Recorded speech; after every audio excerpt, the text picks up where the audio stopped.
So I was sitting on the balcony this morning just having my morning chai, and I caught myself doing it again. Doing what? Looking up. Honestly, every time the topic of the cloud comes up in our research, my eyes just sort of instinctively drift toward the sky. Yeah. I know logically that my vacation photos and, my work files aren't floating around in an actual cloud up there. But the marketing is so good, I still can't shake that image that my data is just hovering. It is a powerful image. It makes it feel weightless, almost magical. But if we're going to be brutally honest, right at the start of this deep dive, Please do. and sorry to burst the bubble, the cloud is not weather. It is very much on the ground. It's heavy. It uses massive amounts of electricity, and it takes up real physical space. Right. I've heard that cynical definition. The cloud is just someone else's computer. That's a bumper sticker version. Yeah.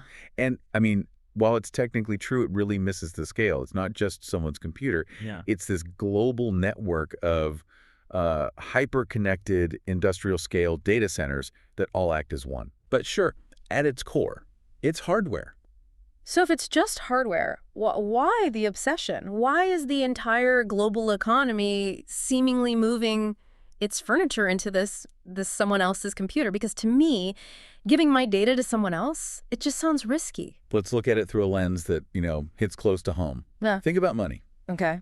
In the old days, or maybe just how my grandmother preferred it, you kept your cash at home, maybe under the mattress or in a steel almirah. The classic strategy, total control. I can see it, I can count it, nobody touches it but me. Exactly. In tech terms, that's what we call on-premise local storage. Yeah. That's your hard drive. But play that out. What happens if the house catches fire? What if a thief breaks in? Or what if you just lose the key to the almirah? That money is gone. Zero recourse, Yeah. just gone. Precisely. Now, compare that to putting your money in a bank. You deposit the cash, and suddenly the bank is responsible for the security guards, the vaults, the air conditioning, all of it, the maintenance, the cybersecurity. You don't worry about any of that. And I can access it from any ATM anywhere in the country. Right.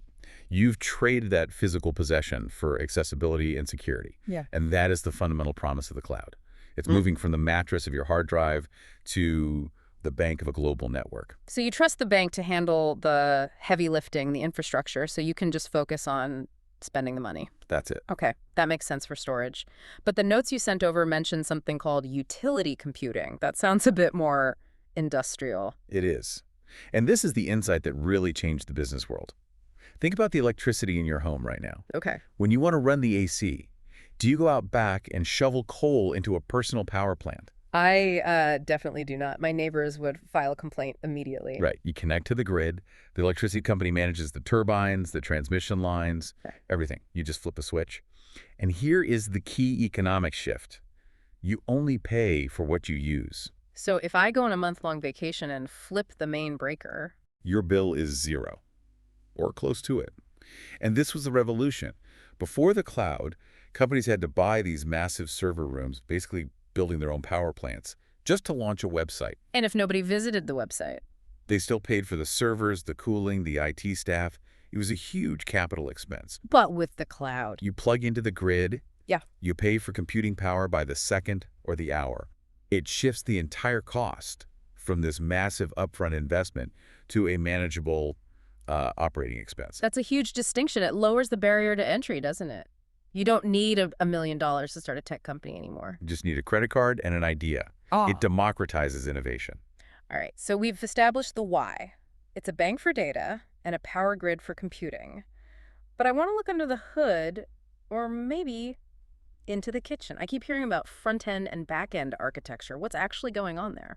Yeah, this is where people get tripped up, but it's actually pretty simple if we use a restaurant analogy. I'm always up for a food analogy. So imagine you walk into a nice restaurant, you sit down, you see the menu card, the decor, the lighting, a waiter comes over. Okay, that's my user experience. Right. That whole dining area, everything you see and interact with, that's the front end. In the digital world, that's your mobile app screen or the website. It's the pretty part. Got it. Now, you place an order for, let's say, a masala dosa. The waiter takes that order and disappears through those swinging doors. Into the abyss. Into the back end. The kitchen, that's where the chaos happens, right? Okay. The kitchen has the raw ingredients, that's your data. It has the chefs cooking the dish, that's the processing. And I, the customer, never see any of that. I don't want to see the mess. You just want the dosa. Yeah? And the waiter. What about the waiter? The waiter is the network. They are the messenger. They take your request from the front end, carry it to the back end, and bring the response back. So the cloud is this massive industrial-sized kitchen that can cook anything I order instantly. Yes. And crucially, if the restaurant decides to upgrade its kitchen, buys a new stove, hires a better chef, sitting out in the dining room, you don't even need to know. Your menu stays the same. That explains why my banking app can get a security update without me having to buy a new phone. But this is where the alphabet soup starts. I'm looking at the notes and I see eyelass, paw, sauce. Ah, yes. The Scrabble hand gone wrong. How do we distinguish them without getting bogged down? It all comes down to control versus convenience. How much of the cooking do you actually want to do yourself? Okay, let's stick with the food theme. Let's frame it like organizing a dinner party. Perfect. Let's break it down. Level 1 is the old way. On-premises. This is the cash under the mattress equivalent. In terms of cooking, yes. On-premises is like cooking a huge dinner at your home from scratch. Yeah. You buy the vegetables, you own the gas stove, you have the utensils, you cook, you serve, and the worst part, you have to wash all the dishes afterward. So I own the infrastructure and I do all the labor. Total control, but a massive headache. Exactly. Now let's move to the cloud. The first level is IS, Infrastructure as a Service. Think of this like renting a wedding hall. Okay, so I don't own the building. Right. The provider gives you the infrastructure. They give you the 4 walls, the electricity, the gas connection. But the kitchen is empty. So I still have to bring the ingredients and the chefs. You bring the ingredients, the chefs, you decide the menu. In tech terms, a provider like AWS gives you the networking, storage, and servers, the raw hardware. But you have to install the operating system, manage the data, run your own applications. It's like take and bake. I don't build the kitchen, but I still have to cook the meal. Perfect analogy. Next up, PaaS, Platform as a Service. And what's the story here? Let's shift a bit. Think about a tuition center. Imagine you're a great teacher with a brilliant curriculum. That's your code. But you don't want to worry about renting a building, paying bills, buying desks, cleaning the blackboard. I just want to walk in and teach my class. Precisely. You go to a tuition center. They provide the classroom, the benches, the lights, the platform. You just bring your knowledge and teach. So in the food world, this would be delivery, like a tiffin service. Yes. Or ordering a pizza. The food is cooked for you. You didn't buy the stove. You didn't chop the onions. The platform handled all that. You just focus on serving the final meal. So for a developer, Paris is like, here's a place to run your code. Don't worry about the server update. Exactly. Focus on your app. We'll handle the operating system. And finally, the big one everyone uses, SaaS software as a service. This is just dining out. You walk into the restaurant. You don't cook. You don't clean. You don't serve. You don't even own the table you're sitting at. You just consume. You just consume. Like Gmail. When you open Gmail, do you worry about how Google patches its servers? Never even crosses my mind. That's SaaS. The provider manages 100% of the stack. Most of us live our digital lives here. We're just dining out constantly. So we know what it is, but where is it? This leads to the deployment models. Public, private, hybrid. It sounds like we're talking about transport now. And transport is actually the best analogy here. Let's start with the public cloud. This is what most people think of: AWS, Google Cloud, Azure. Think of it like a public bus. Okay, so it's shared. Yes. You and 100 other people are on the same bus. You share the engine, the tires, the driver. In the cloud, multiple companies might be sharing the same physical server. Wait, hold on. If I'm on a public bus, I can see what the person next to me is doing. Is my data visible to the company next to me on the server? No, and that's a vital distinction. It's more like an apartment complex. You all share the elevator, the lobby, the water supply, but your apartment door is locked. Your data is isolated, but the infrastructure is shared. Which makes it cheaper and more efficient because you're splitting the costs. Exactly. But what if you're a bank or the defense ministry? You probably don't want to be in an apartment complex. No, you want a private cloud. Which is like owning your own private car or a private bungalow. My own vehicle. I control the route, the AC, the music, total privacy. Correct. The infrastructure is dedicated solely to you. No noisy neighbors.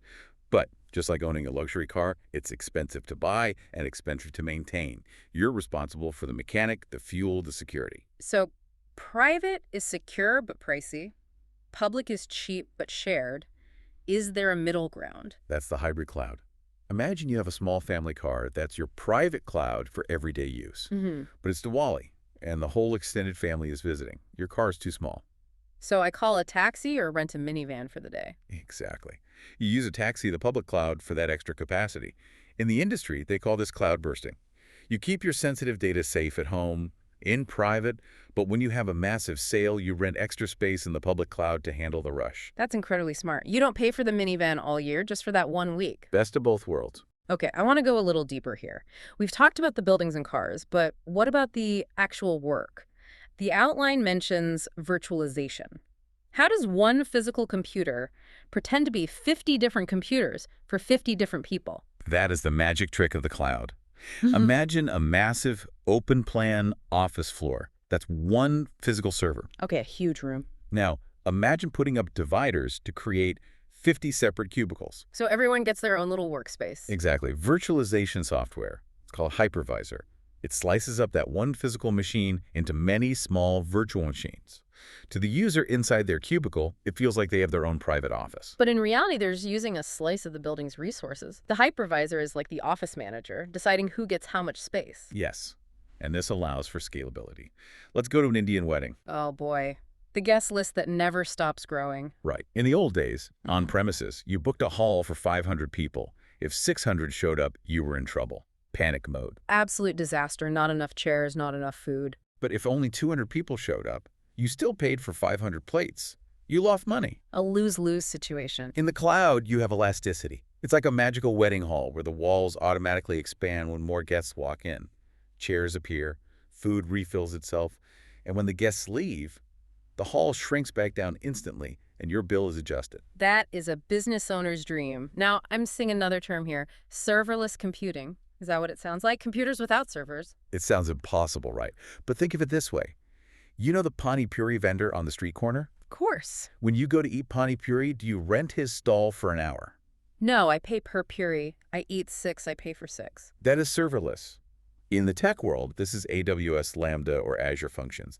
You don't rent the server at the stall. You just run a specific function. Eat 1 puri, and you pay only for the milliseconds it takes to execute that function. So if nobody eats the puri, I pay 0. 0. It's the ultimate pay-as-you-go. Perfect for things that happen sporadically, like sending an OTP or processing a photo upload. Amazing. Now, we have to talk about safety again. You mentioned the bank analogy, but in the digital world, how does the bank know it's me? That's Identity and Access Management, or IAM. Think of a high-security apartment complex again. There's a guard at the main gate. That's the IAM system. Okay. When you drive up, he checks your face, asks for your ID. That is authentication. He's checking, are you who you say you are? And once I'm in? Once you're in, can you just walk into any apartment you want? No, only my own. Exactly. Yeah. That is authorization.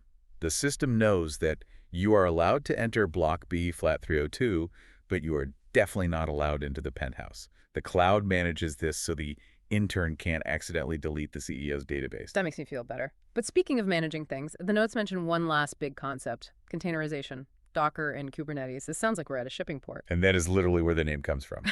But let's use a classic India example, the tiffin box. The stainless steel dabba. Yes, a standard 4-tier tiffin box. It doesn't matter what's inside, dal, rice, roti, sabzi. The box is always the same shape. It stacks perfectly on a bicycle. It's standardized. In software, that tiffin box is a container or Docker. Before containers, moving software from a developer's laptop to a server was a nightmare. It was like trying to carry loose dal in your hands. It would spill everywhere. So the old excuse, it work on my machine, isn't valid anymore. Exactly. With Docker, you pack the code and everything it needs into this sealed tiffin box. You can hand that box to anyone, put it on any server, and it will open up and work exactly the same. Okay, so Docker is the tiffin box. Then what on earth is Kubernetes? Think of Kubernetes as the Mumbai Dabawalas. The delivery network. Yes. If you have one tiffin box, you can carry it yourself. Easy. But what if you have 5,000 tiffin boxes that need to go to 5,000 different people at the exact same time? You need a system, a very complex system. You need an orchestrator. Kubernetes is the manager of the Dabawalas. It ensures that if one delivery person falls off their bike, another one picks up their route immediately. If demand spikes, it calls in more people. It manages the chaos of thousands of containers automatically. So Docker packs the food, and Kubernetes makes sure it gets delivered on time at scale. Perfect summary. This has been quite a journey. From a chai break, to a bank, to a wedding hall, and finally to the dabawalas. It really shows how connected all this is to real life. It does. Okay, let's wrap this up because my chai is actually getting cold now. If we had to summarize this whole thing for our listener who just wants the sticky note version, what are we saying? The sticky note is this. Cloud computing is simply renting computing power like a utility, just like electricity. It lets businesses focus on their recipes, their apps, and ideas instead of worrying about building the kitchen. Rent the kitchen, cook the food, simple. And here is a final thought to chew on. Imagine if electricity had started the way computing did. Imagine if every single house had to have a noisy, smelly diesel generator in the backyard just to turn on a light bulb. It would be a nightmare. Inefficient, noisy, so much pollution. Exactly.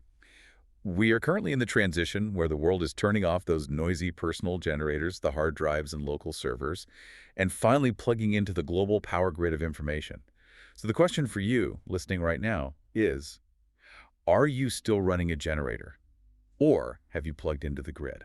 That is a great visual to end on. I think I'm going to go check if my photos are backed up to the grid. Thanks for listening to this deep dive. Finish your chai and we'll catch you next time.